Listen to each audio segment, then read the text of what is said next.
جناب علی خوش آمدید کہتے ہیں ہم آپ کو. یہ ہمارا وظائف کا سیگمنٹ روزانہ صبح تقریباً 2:30 پونے 3 بجے یہ بزم سجتی تھی.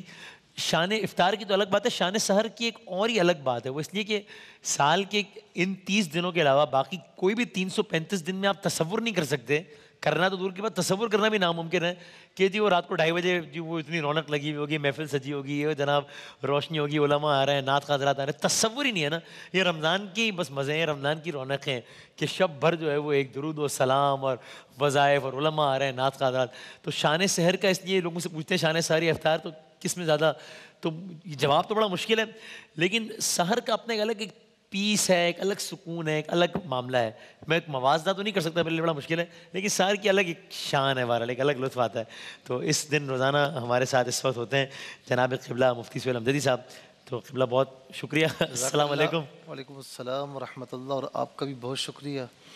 اور جس انداز سے یہ ٹرانسمیشن الحمدللہ چلی ہے, پتہ بھی نہیں چلا واقعی کس طریقے سے رمضان گزر گئے. لیکن یہ بہت اچھا ہوا کہ الحمدللہ جو ہماری نیت تھی کہ ہمیں اللہ تعالیٰ کی بارگاہ میں ایک چیز اچھے طریقے سے پیش کرنی ہے, اس میں اپنے ذاتیات سے بالا تر ہو کر لوگوں کو اپنے سے نہیں اللہ تعالیٰ اور اس کے رسول سے قریب کرنا ہے. میں سمجھتا ہوں کہ جب مجھے میسیجز آتے ہیں نا, وہ اسے پڑھ نہیں پاتا, لیکن جو پڑھ پاتا ہوں تو یقین کریں کہ میرے لیے, آپ کے لیے, ادارے کے لیے اتنی دعائیں لکھی ہوئی ہوتی ہیں کہ آپ تصور نہیں کر سکتے. اللہ اللہ الحمدللہ. اور جب یہ آتا ہے نا میسیج کہ ہم نے آپ سے وظیفہ پوچھا تھا, ہم نے وظیفہ کیا اور یہ کام ہو گیا, تو بس دل کو بڑی راحت ملتی ہے. جیسے وہ ساری محنت جو کچھ کی وہ سب جی لگتا ایسا ہے کہ ان میں سے کچھ چیزیں اللہ تعالیٰ کی بارگاہ میں پیش ہوں گی تو ہماری مغفرت ہو جائے گی. واہ واہ کیا بات. اور ہر سال یہ نشست بڑی اچھی ہوتی ہے الحمدللہ, اسی لیے نشریات کا مستقل حصہ ہے. لیکن مجھے اس سال تو مجھے بہت ہی زیادہ لطف آیا, اور آپ نے جس طرح میرا خیال ہے کوئی 70-80% جو آپ نے بتائی ہیں, جو باقی 20% ہے وہ بھی آپ نے ظاہر ہے بہت ہی مستند اور معتبر ترین حوالوں کے ساتھ ہی بتائی ہیں, لیکن 70-80% تو آپ نے باقاعدہ قرآن مجید کی ہی آیات کے جو اس نبی نے اس موقع پر پڑھی, اس نبی نے, کہ جس میں انسان کو کوئی شائبہ ہی نہ ہو. جس طرح میں نے کہا باقی 20% بھی بہت مستند ظاہر ہے, لیکن جس پہ کوئی شائبہ ہی نہ ہو کہ بھائی یہ تو مطلب موسیٰ علیہ السلام نے یہ کہا, تو بہت ہی بالکل اس میں کنٹینٹ کا بھی بڑا کردار ہے. انہوں نے بڑی محنت سے یہ سارا مطلب ترتیب میں لائے. وہ اصل میں مسئلہ یہ ہے کہ قرآن کی کوئی بھی آیت ہو, احادیث کریمہ ہو, تو ہر ایک کا بیک گراؤنڈ نہیں ہوتا. ٹھیک ہے. تو میں نے پھر ایک اس مرتبہ یہ کوشش کی کہ کلو جدید لذیذ, کہ ہر نئی چیز اچھی ہوتی ہے, اور میں چاہتا ہوں کہ کچھ نہ کچھ اس ٹائم میں ویریشن آئے.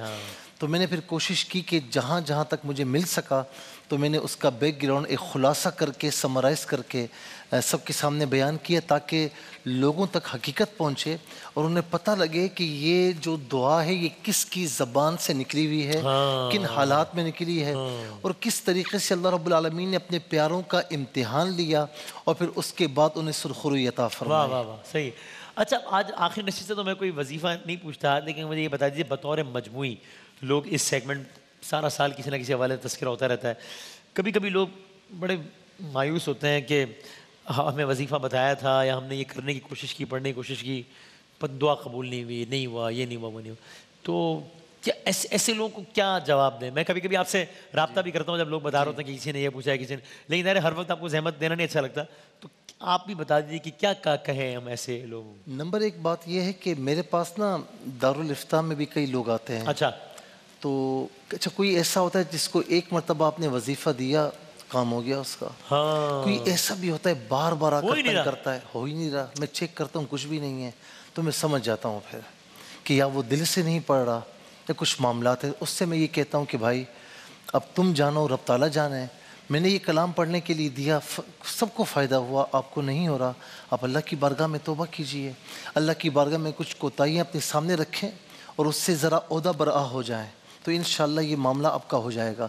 کئی مرتبہ ایسا بھی ہوتا ہے کہ انہوں نے توبہ کی, جو معاملات تھے ان کو دور کیا, صحیح کیا, تو اللہ رب العالمین نے ان کے حالات کو پھیر دیا. مثال کے طور پر بنی اسرائیل میں ایک مرتبہ قحط پڑا, تو ان میں روایت یہ تھی کہ وہ بیابان میں جاتے, جنگل میں چلے جاتے اور اللہ تعالیٰ کی بارگاہ میں استغفار کرتے. موسیٰ علیہ السلام بھی ہمراہ ہیں.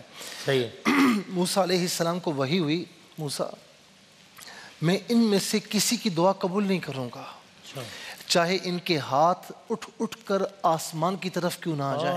نہیں کروں گا. ان کے گھٹنے گھس کیوں نہ جائیں, ان کی زبانیں مانگ مانگ کر جو ہے وہ گونگی کیوں نہ ہو جائیں. میں نے عطا نہیں فرماؤں گا, اس لیے کہ یہ ناپاک وجود کے ساتھ میری بارگاہ میں آئے. یہ ان ہاتھوں کے ساتھ آئے جن ہاتھوں سے انہوں نے دوسروں کو تکلیفیں پہنچائی ہیں. یہ اس وجود کے ساتھ آئے کہ جس وجود نے حق تلفیاں کی ہیں. تو میں ان کی کبھی بھی دعا قبول نہیں کروں گا, اور یہ جتنا دعا کریں گے میری رحمت سے دور ہوتے جائیں گے. موسیٰ علیہ السلام نے اعلان کیا, ان سب نے مل کر ایک دوسرے سے حقوق معاف کروائے. یہاں تک کہ ایک کسی نے رسی بھی کسی کی ماری تھی نا, وہ بھی واپس کی اور معافی معافی ہوئی. اللہ تعالیٰ نے قحط سالی کو دور فرما دیا. اب یہ اس پر ذرا غور کر لیں کہ ہم نے کتنوں کے حقوق مارے, کتنوں کا مال تلف کیا, کاروبار میں کتنی ڈنڈیاں ماری, کتنا گناہ پروفٹ لیا, کتنے جھوٹ بولے. ذرا سا غور کر لیں. اور دوسری بات, ان چیزوں پر ذرا غور کر لیں. میں کسی پر نہیں رکھ رہا, میں ایک بحیثیت معاشرہ بات کر رہا ہوں. دوسری بات یہ کہ ان چیزوں سے ہٹ کر, یعنی ان سے آپ عہدہ برآ ہو جائیں. جب بھی دعا مانگے نا تو یا ربنا یا ربنا یا ربنا 3 مرتبہ ضرور کہہ دیں. ٹھیک ہے. کیونکہ جب بندہ کہتا ہے نا یا ربنا, ایک فرشتہ وہاں متعین ہوتا ہے. جب تیسری مرتبہ کہتا ہے, مستدرک کی حدیث پاک ہے, جب تیسری مرتبہ کہتا ہے یا ربنا, دل سے کہتا ہے, تو فرشتہ کہتا ہے کہ بھائی اے بندے, اے رب کے بندے, رب تعالیٰ کی رحمت متوجہ ہو چکی ہے, اب جو مانگنا ہے مانگ لے. واہ واہ, جزاک اللہ. اور میں آخر میں پلیز آخری بات آپ سے بھی کہوں گا کہ کوئی غلطی مجھ سے ہوئی اللہ اکبر, تو میں معافی کا طلبگار ہوں. اللہ اکبر. اور جتنا بھی اسٹاف ہے میں سب کا شکریہ ادا کروں گا, جتنی مینجمنٹ ہے, ہمارے حاجی صاحبان, اور بحیثیت ادارے ARY ڈیجیٹل کا میں دل کی عطا گہرائیوں سے شکر گزار ہوں. اور میں دعا گو ہوں کہ آئندہ بھی یہ ٹرانسمیشن اتنی ہی عروج پر رہے. اللہ کرے انشاءاللہ. بس جاتے جاتے وقت ختم ہو گیا, لیکن جاتے جاتے یہ آپ نے ہر دن الگ الگ صورتحال کے حساب سے الگ الگ وظیفہ بتایا ہے. جو لوگ اپنی اپنی سچویشن کے حساب سے سب کو پتہ ہے کہ کیا ہو تو کیا کرنا ہے. کوئی جنرل ایسی بات کہیں کہ آپ کہیں یار یہ اس کو عادت بنا لیں روزانہ پڑھنے کی, کوئی بھی ایسی چیز لوگوں کے لیے؟ بہت آسان ہے. اچھا, وہ کیا؟ ایک تو اگر بیماری کے لیے ہو, 7 مرتبہ سورہ فاتحہ اول آخر 3 بار درود شریف پڑھ کے, کیسی ہی بیماری کیوں نہ ہو, دم کریں, دم کے بعد پانی پئیں. کیوں؟ شفاء لکل داء, حدیث پاک کے الفاظ ہیں. اور دوسری اہم چیز استغفار. اس کو ہم بڑا عام سمجھتے ہیں, استغفر اللہ ربی من کل ذنب واتوب الیہ. دوسرے الفاظ ہے استغفر اللہ العظیم لا الہ الا هو الحی القیوم واتوب الیہ.